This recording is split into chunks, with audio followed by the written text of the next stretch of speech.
Makanya tadi saya katakan apa-apa yang baik dari pemerintah ya kita apresiasi, support. Tapi apa-apa putusan yang nggak bagus ya kita kritisi, dan apa-apa putusan yang kita anggap jelek kita tolak. Seperti keterlibatan Indonesia di BOP, Board of Peace, kita tolak. Sampai hari ini kita tolak. Kenapa? Karena BOP itu didirikan oleh Trump. Trump ini justru salah satu tokoh utama yang mendukung genosida di Gaza yang dilakukan oleh Israel. Nah, bagaimana mungkin pendukung genosida kok membangun satu lembaga untuk perdamaian Palestina? Omong kosong.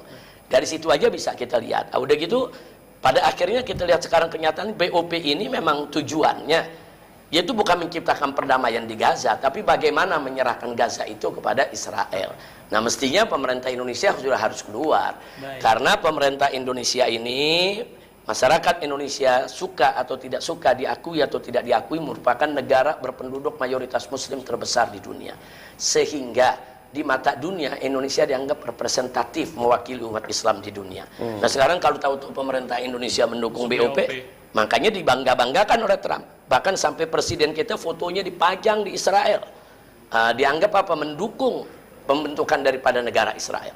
Jadi apa yang putusan kita anggap tidak bagus dari pemerintah kita tolak. Sampai hari ini kita tolak. Nah, begitu juga perjanjian ART itu, perdagangan antara Indonesia dengan Amerika. Nah, itu kan banyak hal-hal yang sangat merugikan pemerintah kita. Kita nggak mau kedaulatan Indonesia dijajah, diambil oleh Amerika. Termasuk perjanjian sekarang pelabuhan bandara Kertajati mau dijadikan bengkel Hercules se-Asia Tenggara. Nah, pesawat Hercules ini adalah pesawat produk Amerika Serikat yang dibeli oleh negara-negara Asia. Sekarang bengkelnya mau ditaruh di Kertajati, di bandara nih, yang bandaranya bagus, besar, tempatnya juga strategis. Mau disewakan untuk bengkel Hercules. Hercules ini kan kita tahu ini merupakan kendaraan untuk angkut tentaranya Amerika di mana-mana medan perang. Nah, sekarang kalau ini namanya bengkel, apa nggak khawatir kalau besok dia di markas militernya Amerika di situ? Apa nggak khawatir kalau itu jadi pangkalan militer? Belajar dari perang Iran. Gara-gara pangkalan militer Amerika ada di Saudi, ada di Kuwait, ada di Bahrain, ada di Qatar, ada di Oman. Begitu pecah perang, akhirnya Iran membom mereka. Yang dibom kan bukan Saudinya, yang dibom kan pangkalan militer Amerikanya, yang dibom kan bukan Kuwaitnya, dibom kan pangkalan militer Amerikanya. Belajar dari sini, jangan sampai itu terjadi di Indonesia. Karena hubungan Amerika dengan Cina kan lagi nggak bagus. Kalau besok hubungan Amerika dengan Cina kan nggak bagus. Kalau besok Amerika perang sama Cina, kemudian perangnya di Laut Cina Selatan, kemudian Cina tahu di situ ada pangkalan militer Amerika, apa nggak dikirim rudal sama Cina ke negeri kita? Nah, jadi jangan melakukan sesuatu yang risikonya sangat tinggi. Kita ini negara non-blok, kita harus bebaskan diri kita dari segala celah yang kita bisa menjadi target perangnya orang lain. Artinya untuk BOP ini Indonesia harus segera narik diri dari BOP, nggak ada jalan lain. Karena Indonesia ini kalau Indonesia mengatakan, tapi kita kan mau memerdekakan Palestina, ada PBB. Indonesia cukup berperan di PBB, bicara di PBB.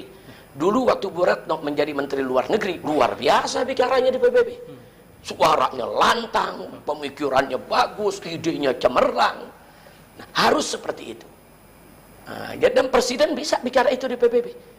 Kalau presiden kita duduk di BOP, jadi anak buahnya Trump. Kita nggak rela, anak nggak ridho. Bapak presiden kita yang memimpin negara yang begini besar harus jadi bawahannya Trump. Nggak, kita nggak ridho. Makanya kita sedih sekali pada saat Trump memberikan ke presiden untuk megang map.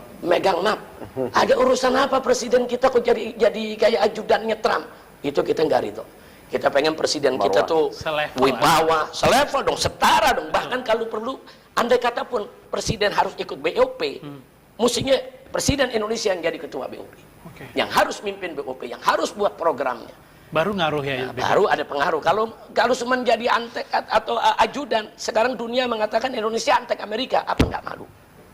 Sementara kita teriak-teriak, kita demo juta-jutaan orang untuk bela Palestina, ujung-ujungnya kita dibilang antek Amerika. Sedih. Nah, tapi di sini kita akui keinginan presiden baik, sebetulnya idenya baik. Beliau tuh ingin lebih berperan untuk memerdekakan Palestina, ingin menciptakan idenya baik. Tapi suatu ide yang baik jangan main masuk aja sebelum dimusyawarahkan. Itu kan tanpa izin DPR.